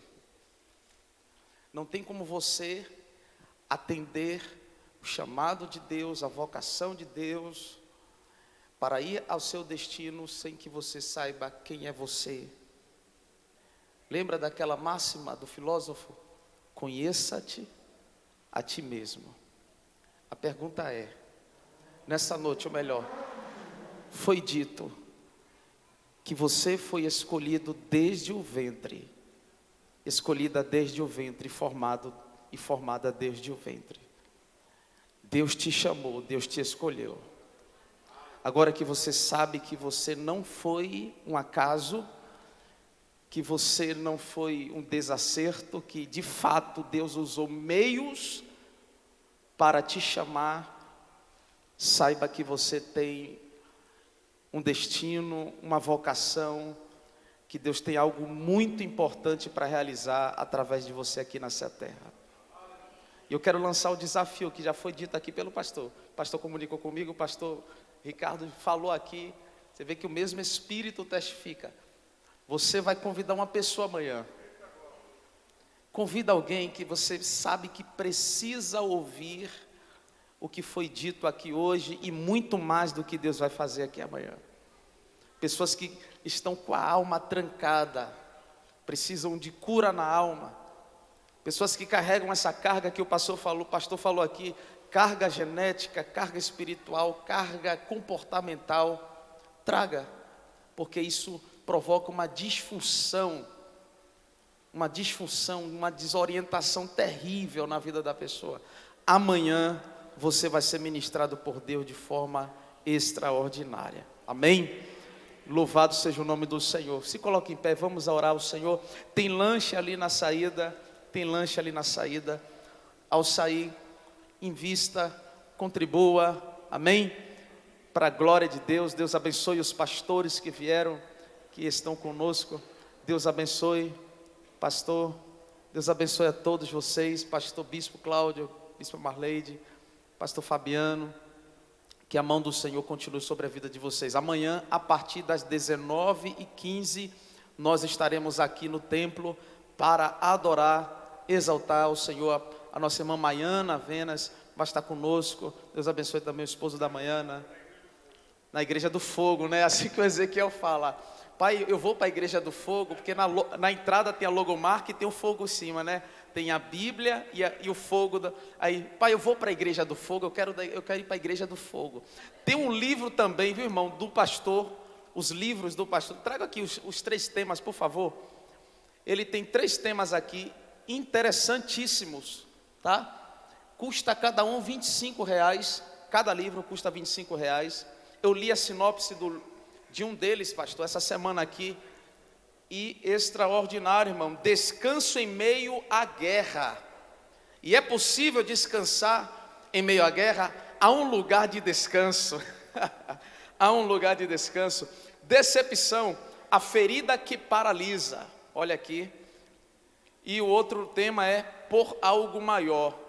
Invista na sua vida espiritual. Cada livro desse aqui custa R$25. Amém? R$25. O pastor não vai chatear não se vocês levarem todos os livros e ele voltar só com a caixa vazia. Não é, pastor? Bispo Cláudio, vem fazer essa oração, por gentileza. Ele vai estar orando ao Senhor e logo após impetrando a bênção apostólica. Amém. Que tempo de relevância, que tempo de cura, de ajuste, de alinhamento. Tenho certeza que nós saímos desse ambiente profético, desse ambiente de alinhamento, melhores do que entramos. Amém? Olha que eu já ouvi o Ricardo centenas de vezes, mas toda vez tem uma novidade, tem algo novo, e eu creio que muita coisa, porque a instrumentalidade do pastor Ricardo é algo tremendo, poderoso. Então atenda a esse, não é um convite, a essa convocação, traga alguém, invista em alguém, para que receba do que você está recebendo, amém? Levante apenas a mão direita, a mão de Efraim.